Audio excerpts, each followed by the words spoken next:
지금은 프로그램을 간단하게 만들어서 네이버 쇼핑 연관 검색어랑 추천 검색어랑 이제 네이버 광고 키워드를 전체 끌고 오는데 예. 제가 입력한 검색어하고 뽑아오게 해놨거든요. 예, 예, 예. 근데 그게 효과가 안 좋아요. 어차피 기본적으로 카테고리는 다 통일되네요. 네. 제가 이거 본격적으로 시작한 거는 작년 4월에 강의 듣고 그때 시작하자마자 저는 좀 직원을 한 명을 채용을 했었어요. 조금 무리하게. 시작하자마자 직원 한 명 채용했다. 한 3개월 정도 지나고 한 7월 초쯤에 예. 네, 그렇게 진행을 했었고 그때 제가 가공했던 방식은 그 상품명은 좀 불필요한 단어들, 수식어들은 다 빼는 방향으로 좀 간소화하는 방식으로 했고 키워드는 그때 좀 속도를 빠르게 하려고 좀 네이버 크롤링을 좀 활용을 했었어요. 그 네이버 쇼핑 탭에 있는 뭐 중복 단어 빼고 금지 키워드 먹이고 좀 눈으로 필터링 하면서 작업을 했었고 그 썸네일 같은 경우에는 다 직접 땄었는데 그 좀 속도 좀 빠르게 하고 싶어가지고 외국인한테 개당 한 30원 정도 맡겨서 예.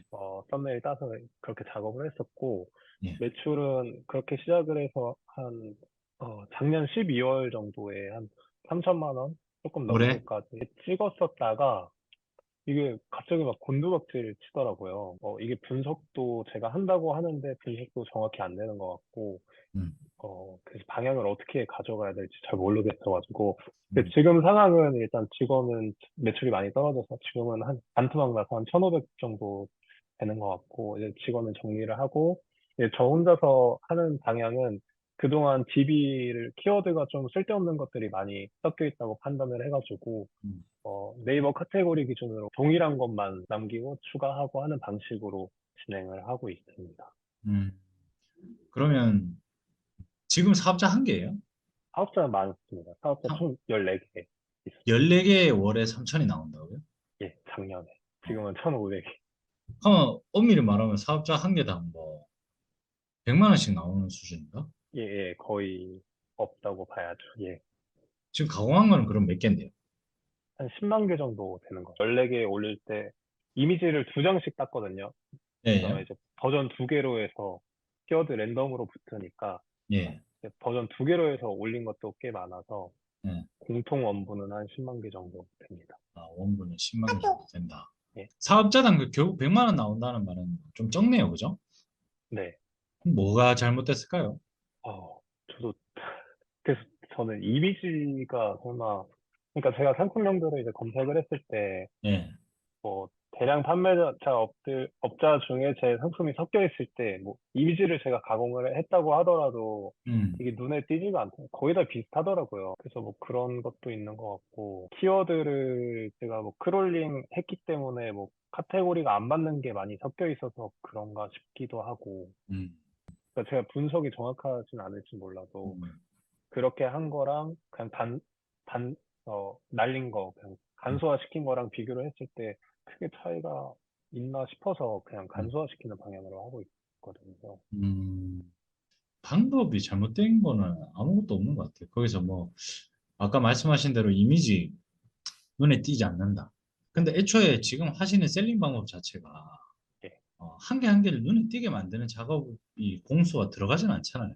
그렇게 하기 불가능한 업을 했잖아요. 그래서 사업자를 많이 낸 이유도 그런 확률 네, 싸움 하려고 하는 방법론인데 예, 여기서 이제 상품 한 개에 또 포커싱이 되는 어떤 손을 대는 작업들을 하게 됐다면 네, 그 정도의 차이가 발생되거든요.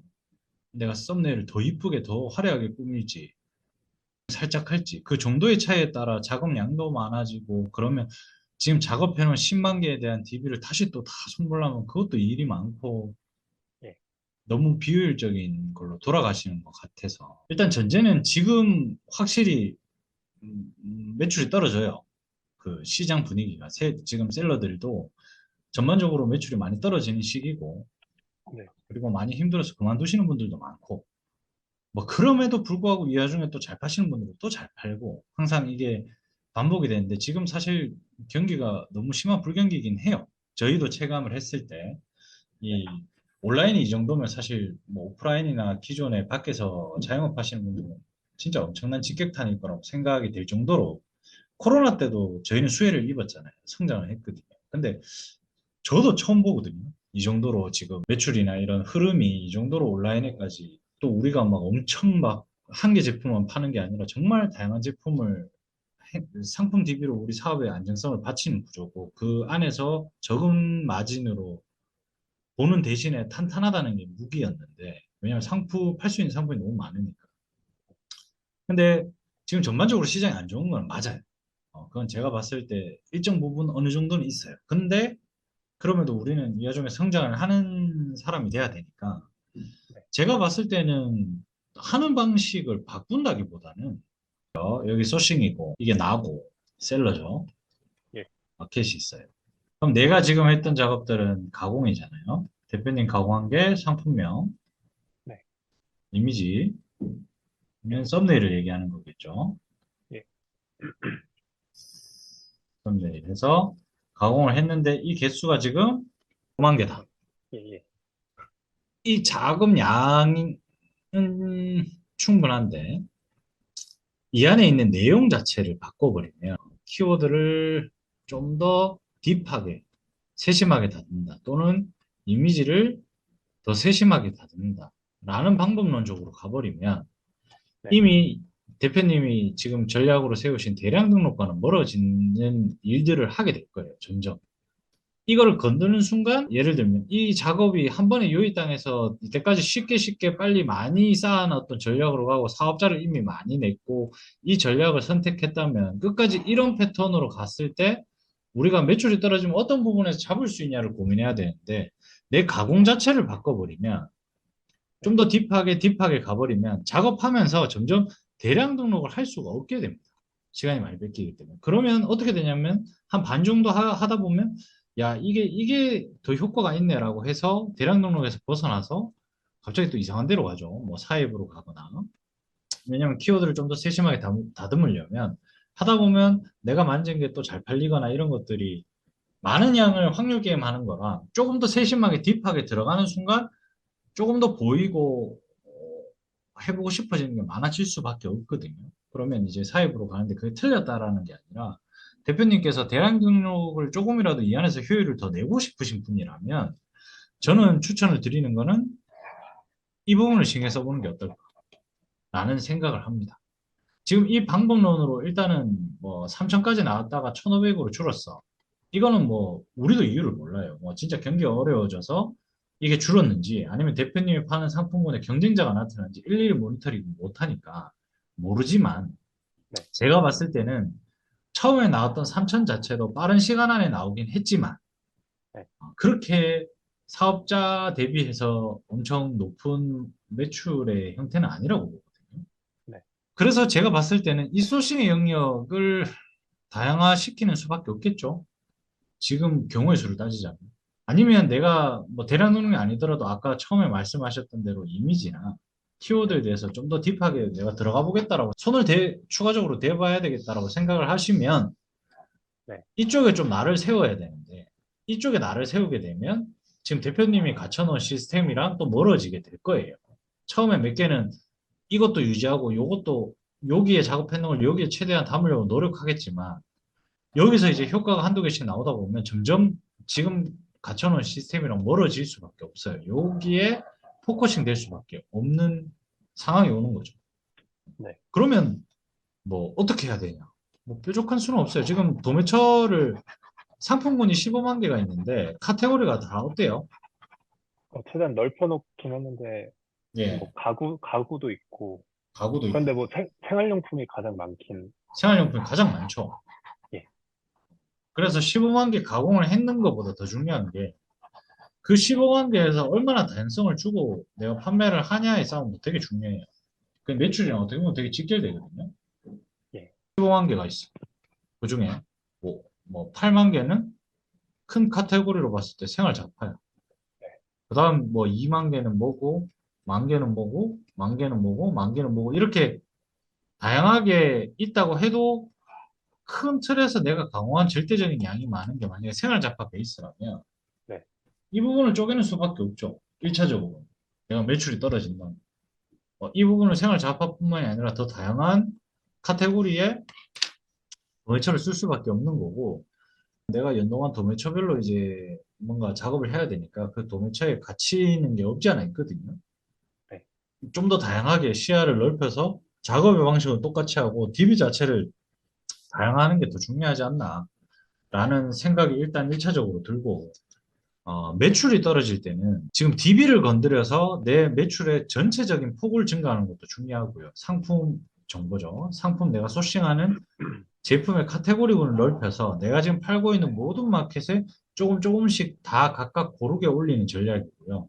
아니면 지금처럼 경기가 어려울 때 주문이 잘 들어오는 마켓 한 개에 최적화하는 것도 나쁘지 않은 전략입니다.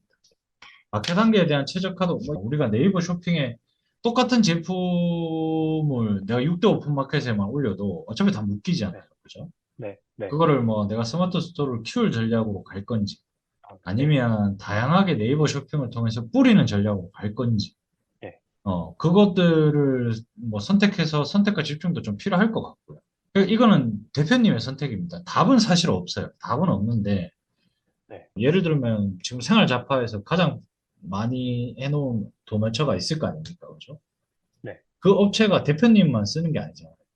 네. 더 많이 쓸 거고, 더 많이 쓰고, 예. 더더 많이 쓸 거인데, 예. 거기에 내가 15만 개라는 숫자에만 만약에 만족을 하는 것보다는 네. 5만 개를 하더라도 좀 다양한, 정말 골고루 다양한 데이터들을 다양한 키워드로 하는 게 더 효과적이지 않을까라는 생각을 하는 거죠. 뭐 숫자도 절대적으로 중요하지만, 그걸 나아갔는데 방향이 아니라면 안에서의 디테일한 전략들은 수정할 필요가 저는 있다고 보거든요. 그럼 지금 키워드 가공은 어떻게 한다고 했죠? 네이버 쇼핑에서 연관 키워드를 끌고 오는 거예요? 크롤링으로? 지금은 프로그램을 간단하게 만들어서 네. 네이버 쇼핑 연관 검색어랑 추천 검색어랑 이제 음. 네이버 광고 키워드를 전체 끌고 오는데 네. 제가 입력한 검색어하고 맞는 카테고리만 뽑아오게 해놨거든요. 예, 예, 예. 그래서 그거를 일단은 제가 뭐 브랜드도 있고 뭐 제 상품하고 안 맞는 키워드도 있어서 일단은 제가 하나씩 클릭하면서 상품 하나에 그냥 매칭하는 방식으로 음. 하나씩, 예. 근데 그게 효과가 안 좋아요. 어차피 기본적으로 카테고리는 다 통일되네요. 그거는, 예, 그렇게 시작한 지는 지금 매출 떨어지고 좀 위기를 깨닫고 아, 한 지는 얼마 안 됐어요. 그럼 그전에는 어떻게 하셨나요? 그전에 완전 네이버 크롤링으로 뭐, 독서대라고 입력을 하면은 이제 독서대 상품 리스트 40개가 쫙 있잖아요. 예, 예, 예. 그럼 그 사람들 태그 값을 다 끌고 와서 어. 그거를 그냥 거기서 뭐 랜덤 10개만 올라가는 식으로. 그러면 오래 못 갑니다. 빨리 성장할 수 있어도 누군가 올려 있고 시장이 점령되어 있는 키워드나 뭐 초보가 그걸 벤치마킹해서 따라하는 거는 효과가 빠를 수는 있어도 내가 상품을 예. 어차피 이 업이 사업자 많이 내고 많이 가공하고 깔아놓는 장사잖아요. 전자로 얘기했던 거 있죠. 이제 개발해서 뭔가를 하겠다라고 하는 그 섹션으로 하시면 조금 더 효율이 나올 겁니다. 제가 봤을 때 벌써부터 이미지를 또 손을 댄다는 생각은 굳이 안 하셔도 될 것 같아요. 이미지는 제가 생각했던 거는 땄던 거는 그대로 놔두고 음, 워터마크만 뭐 음, 상단에 리본을 음, 박는다든지 음. 그런 식으로 좀 생각을 했거든요. 워터마크만 예. 그러니까 뭐 나의 트레이드 마크처럼. 예. 예. 그러면 그 리본만 다른 거예요? 리본 안에 뭐 어떤 문구가 들어가는 거예요? 예, 뭐 뭐 브랜드 이름으로 띠지처럼 예. 부른다거나 그래도 눈에 조금은 띄어서 클릭하지 않을까. 그렇죠. 근데 지금 주 메인 매출이 어디예요? 네이버입니다. 띠지나 리본 같은 경우도 안에 뭐 뭔가를 삽입하는 거잖아요.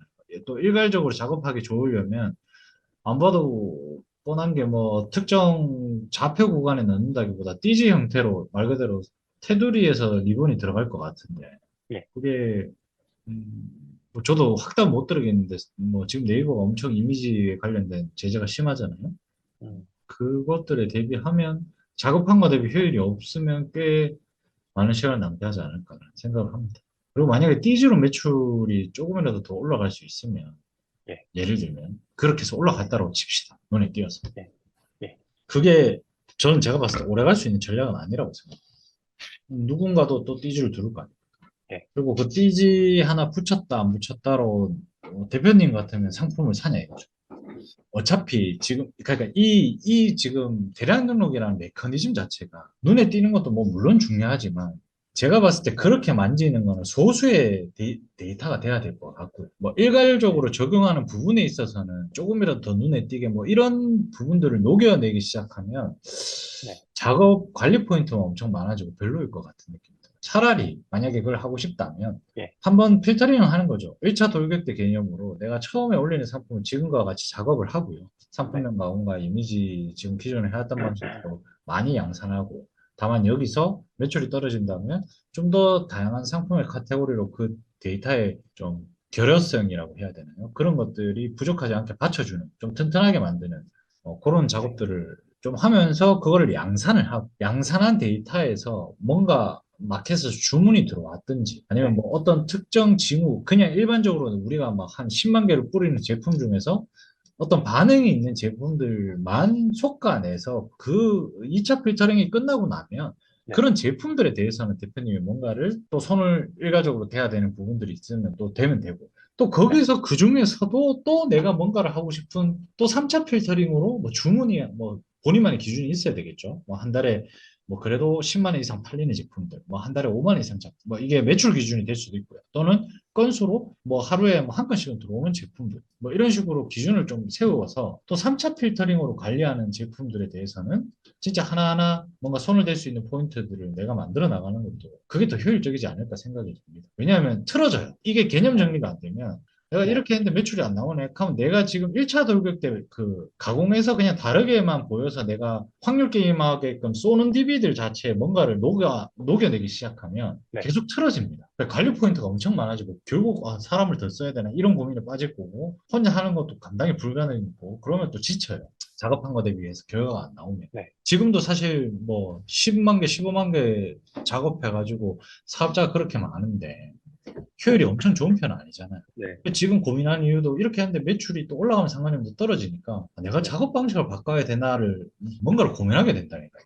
그렇게 되면 이 업을 처음에 왔을 때 강의 때 뭐 그 대표님께서 어떻게 말씀하셨는지 모르겠지만 영상을 보시면 항상 저도 그렇고 그 대표님도 그렇고 항상 하는 말이 뭐냐면 끝까지 꾸준하게 이제 해야 된다는 말을 하잖아요. 그게 그래서 무너지는 거예요. 자꾸 이 똑똑한 사람일수록 이게 뭔가 조치를 취하려고 하는데 이게 내가 지금 하고 있는 업에 대한 명확한 구분이 돼야 돼요. 1차 돌격대 개념으로 DB를 양산하는 것도 필요하고 그 안에서 디테일하게 손대는 것도 필요한데 이 네, 디테일하게 손대는 거를 양산하는 거에 막 적용을 시켜서 막 더 그거를 또 빨리 양산하려고 하는 그런 막 머리를 쓰다 보면 자꾸 이제 개발적으로 점점 빠지거든요. 네, 그래서 그런 것보다 실질적으로 매출이 오르는 방법은 제가 봤을 때 명확한 구분이고 내가 디테일하게 손을 댈 수 있는 데이터들만 좀 더 디테일하게 손을 대보겠다라는 그 명확한 업무 구분이 좀 있어야 돼요. 만약에 대표님께서 직원이 막 한 20명, 30명 있다. 그러면 뭐 네, 하신 거 다 구현하시면 되죠.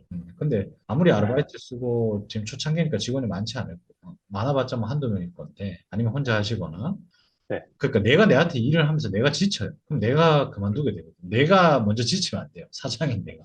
이 대량등록 셀러들이 그것 때문에 다 엎어지거든. 죽으라고 강호하고 작업했는데 내가 자꾸 딴 생각이 나서 딴 거 하다 보면 효율이 안 나고 또 내가 옛날 초심으로 돌아와서 앉아서 가공만 또 15만 개 했는데 15만 개 더 해야 돼? 아, 그러면 30만 개 했어. 근데 또 15만 개 더 해야 돼? 이 생각에 매몰됩니다.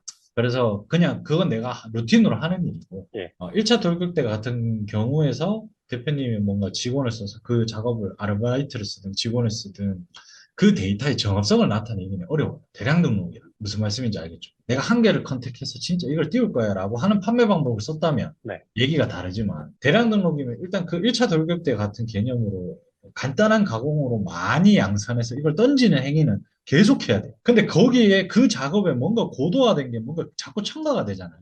그러면 엎어져요. 가다. 뭐 개발 비용이 많아진다. 아니면 뭐 투자한 거 대비 또 생각보다 효율이 없을 수도 있고. 그러니까 이 DB 양산하는 DB는 최대한 그냥 심플하게 얘기해서 다르게끔 효율만 좋게끔만 이렇게 양산을 하는 체제는 계속 백단에서 생산이 돼야 되고 네, 그 안에서 유일하게 내가 쪼갤 수 있는 건 이 생산하는 재료들이 조금 더 다양하게 뭐 핸드폰 케이스 뭐 1,000개 하는 게 아니고 핸드폰 케이스 한 개, 뭐 노트북 케이스 한 개, 뭐 이런 식으로 네, 똑같은 카테고리 안에서도 상품의 카테고리를 좀 더 세분화하게 키워드라도 달라지게끔 다른 곳에서 경쟁되게끔 상품의 종류를 더 잘게 쪼개는 행위 돈이만 들어가도 된다고 봐요, 저는.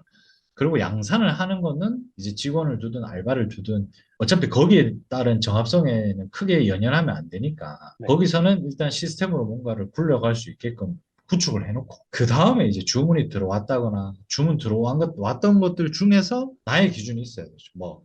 건수 3개월에 한 번도 주문이 안 들어온 거는 나의 기준이 안 되고 6개월 이상은 꾸준하게 주문 들어왔던 이력이 있는 제품은 내가 광고를 별도로 친다거나 아니면 썸네일을 진짜 내가 손을 대서 정말 이쁘게 만들다거나 상세 페이지를 한번 스토리텔링해서 제대로 만들어 본다던가 이런 일들은 그 1차 돌격 때 녹아 들어가면 안 됩니다.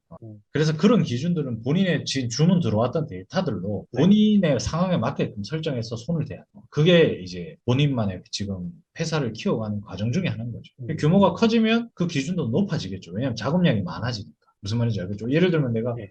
하루에 주문 한 개씩만 들어온 거를 난 손을 대야지. 그 일주일 이상, 한 달 이상 지속됐어. 그럼 그런 건 진짜 내가 완전 광고도 쳐봐야지라는 기준을 지금 잡았다면 나중에 매출이 많아지면 그 네. 그 기준대로 그대로 수행하면서 사람을 많이 써서 그걸 앞으로 나아갈 건지 아니면 네. 그 기준 자체를 높여서 효율적으로 갈 건지 사람은 인건비를 늘리지 않고 이러면서 계속 회사 안에서 보면 나는 온라인 대량 등록 위탁 셀러를 하고 있지만 네. 우리 회사 시스템으로 보면 1차 돌격대 같은 개념의 데이터베이스, 상품의 데이터베이스는 계속 양산이 되고 있는 체제고 그리고 거기서 그 다음 단계에서 일을 하는 섹션도 있고 또 그 다음 단계에서 일을 하는 섹션도 있고 네. 그 다음에 그 외적으로 마켓의 로직이나 어떤 변화나 어떤 마켓의 분석이나 이런 것들에 대한 테스트하는 또 돌아가는 어떤 기계 같은 부분도 하나 있어야 돼요. 이제 이런 것들이 계속 당겨지면서 계속 캐파가 커지는 거거든요. 그래서 그런 기준을 먼저 일단 세우는 게 좋고 지금 잘 못하고 있는 게 아닙니다. 잘하고 계시는 건데 첫 번째 시장이 생각보다 지금 현재로서는 어렵다. 옛날보다 조금 더 불경기다 정도라고 생각하시면 되고 근데 이 불경기가 편생가지 않거든요. 제가 항상 얘기하지만 지금 저희도 플랫폼을 운영하고 있고 솔루션도 운영하고 있고 도매처도 운영을 하고 있잖아요. 네. 그런 입장에서 우리도 이렇게 경기 어려우면 사업을 접어야 되나 말아야 되나 고민을 하겠죠. 근데 저는 굉장히 희망적으로 보고 있어요. 왜냐하면 이 불경기가 온라인 커머스, 위탁 판매 셀러한테만 온 거면 걱정이 되겠죠. 근데 그게 아니라 지금 전방위적으로 우리나라 경기가 너무 안 좋아서 온라인에까지 소비자가 지갑을 닫는 형태가 됐다고 보여지거든요. 모든 지표가. 그러면 만약에 경기가 회복이 된다면 지금 우리가 하는 게 온라인 마켓에 어떻게 보면 그 가장자리에 부스러기도 먹고 사는 사람들 아닙니까? 막 타격적으로 엄청 막 마진이 높진 않지만 대신에 다양한 상품들로 만약에 지금 진짜 쿠팡이 점령되고 테물 알리가 떴어.